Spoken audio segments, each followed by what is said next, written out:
Assalamualaikum warahmatullahi wabarakatuh. Selamat siang teman-teman semua. Perkenalkan, nama saya Mas Dar selaku moderator dari kelompok 4. Pada kesempatan kali ini singkat saya memaparkan hasil observasi kami dengan judul analisis kesesuaian CP dan ATP di SD 37 Buawang. Melalui observasi ini kami ingin menyampaikan bagaimana CP dan ATP disesuaikan di sekolah dasar, sehingga mampu menciptakan pembelajaran yang berpusat pada peserta didik, kontekstual, serta menyenangkan. Semoga pemaparan ini dapat menambah wawasan kita semua mengenai kesesuaian CP dan ATP di SDN 37 Buawang. Baik, sebelum kita ke pembahasan, saya ingin memperkenalkan dulu teman anggota saya, yang dimana anggota kelompok saya ada Juan Sergio, ada Hastia, ada Hania, ada Hasrianti, dan ada Nurfitra. Itulah tadi nama-nama dari anggota kelompok saya. Untuk mempersingkat waktu, langsung saja kepada pemateri pertama, saya persilakan. Terima kasih kepada moderator atas kesempatan yang telah diberikan kepada saya. Perkenalkan, nama saya Hasrianti dengan NIM H05240446. Nah, di sini saya sebagai pemateri pertama. Adapun materi yang akan saya bawakan yaitu ringkasan hasil observasi. Berdasarkan hasil wawancara dengan guru kelas 1 sampai dengan kelas 6, pelaksanaan penyusunan dan penerapan capaian pembelajaran serta alur tujuan pembelajaran di SDN 37 Buawan telah berjalan sesuai dengan prinsip kurikulum merdeka.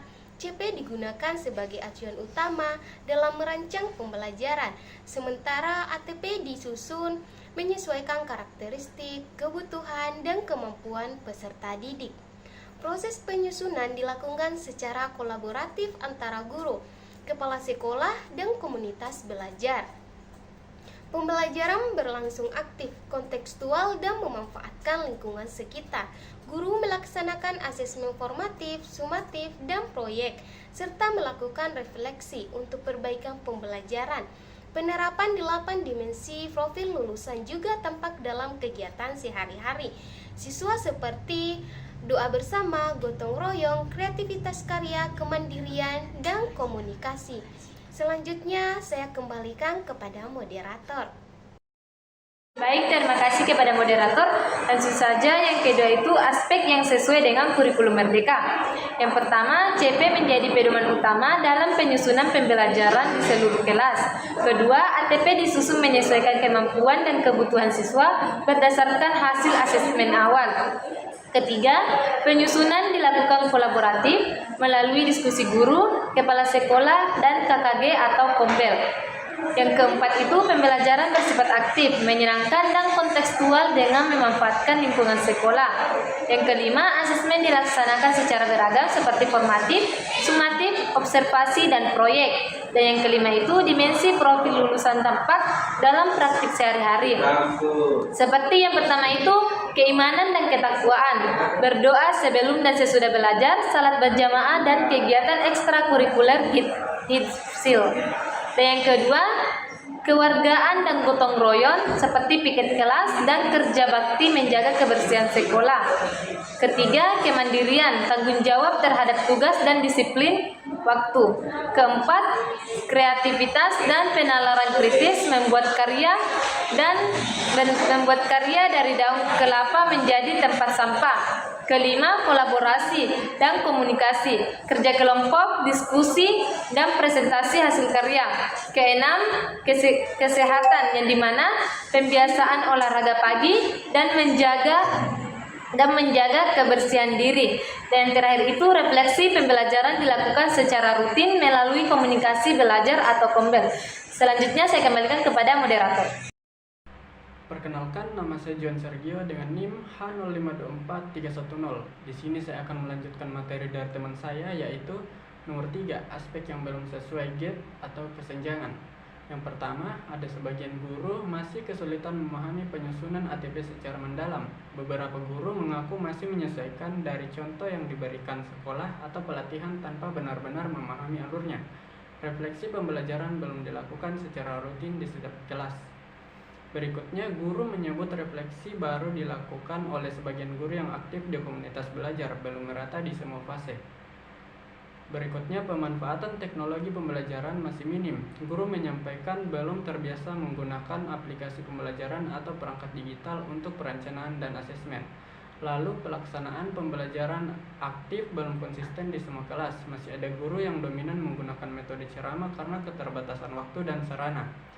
Berikutnya, penerapan dimensi profil lulusan belum merata. Nilai-nilai seperti kreativitas, kolaborasi, dan komunikasi baru tampak di beberapa kelas, belum menyeluruh di semua mata pelajaran.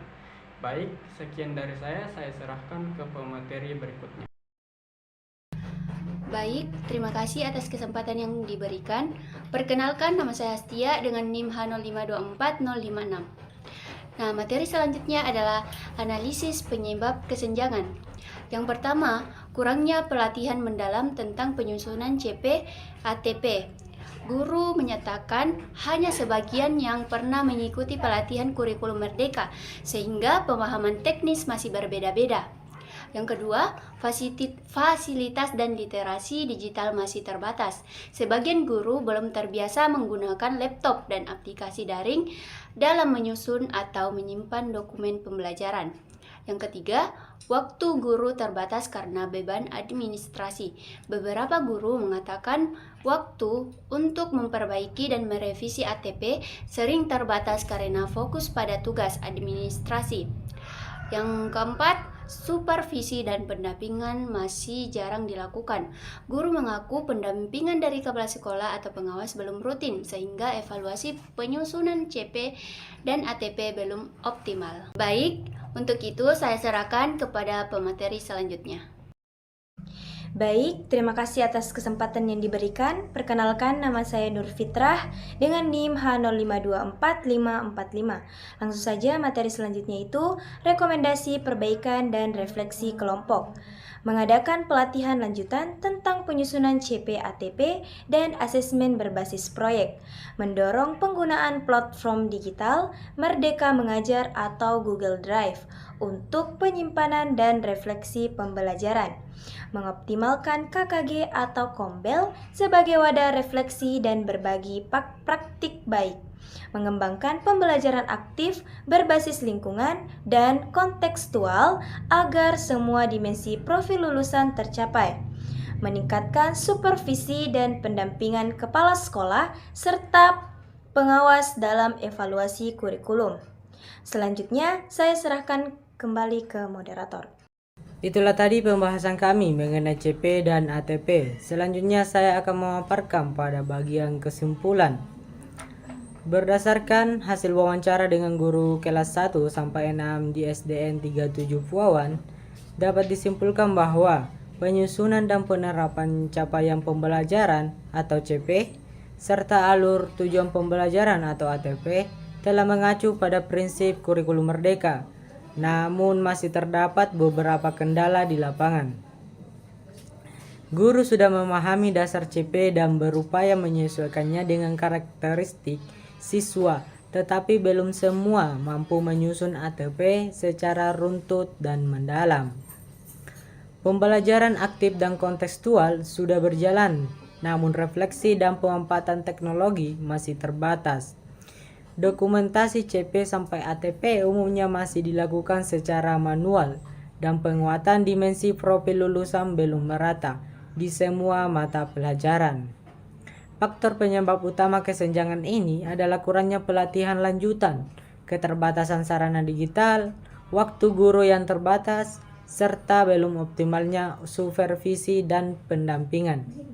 Meskipun demikian, guru menunjukkan komitmen kuat untuk terus belajar dan meningkatkan kualitas pembelajaran agar selaras dengan semangat kurikulum merdeka. Terima kasih atas perhatian dan partisipasi semua pihak. Semoga apa yang kita bahas hari ini menjadi inspirasi dan motivasi untuk kita semua. Sampai jumpa di kesempatan berikutnya. Saya akhiri, wassalamualaikum warahmatullahi wabarakatuh.